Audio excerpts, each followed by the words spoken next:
As you just heard, President Trump's frustrations were boiling over today. He's angry at fellow Republicans he believes are obsessed with the Jeffrey Epstein case. More about that in a moment. He is also angry at Jerome Powell, the chairman of the Federal Reserve, for not lowering interest rates. The latest report showing inflation rising last month made a rate cut less likely. Powell was nominated by Mr. Trump during his first term and renominated by President Biden. But President Trump has been floating the idea of firing him as recently as last night for not cutting rates quickly enough. He does not have the power to fire Powell or to even interfere with the Fed, an agency designed to be independent to keep politics out of decisions on the interest rates we pay when we borrow money.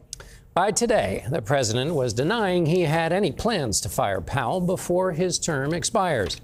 Nancy Cordes is following the do-si-do at the White House. Nancy?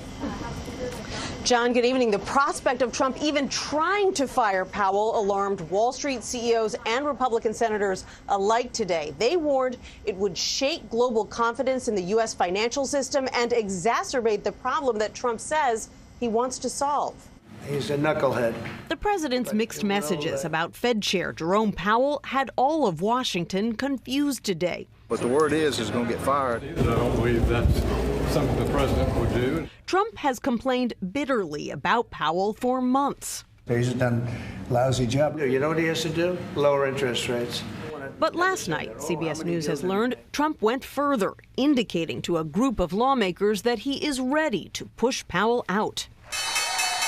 Just the possibility of that pushed the dollar and the stock market down today, until Trump said it is highly unlikely he'll fire Powell. No, I talked about the concept of fire him. I said, what do you think?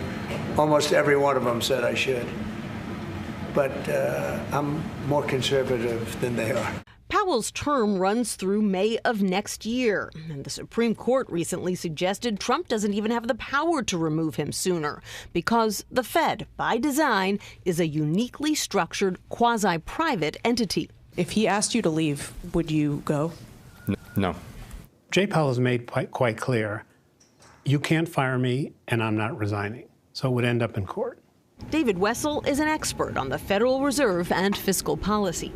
If markets decide that the Fed chair is taking orders from the White House, then I think stock prices will go down, bond prices will go down, long-term interest rates will go up, and we'll all pay the price. And that's why the president hasn't touched that hot stove. The reason the president hasn't touched the hot stove is he's afraid of the financial market reaction. So, Nancy, the president's made it crystal clear he wants the Fed to cut rates to make borrowing cheaper. So why hasn't Powell done this?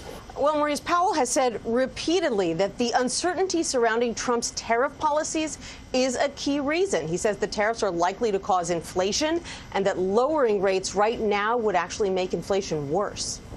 Nancy, let's imagine for a moment, I know the president can't fire him, but let's imagine he could get Powell out and put his favorite person in the job. Would that guarantee that rates would go down?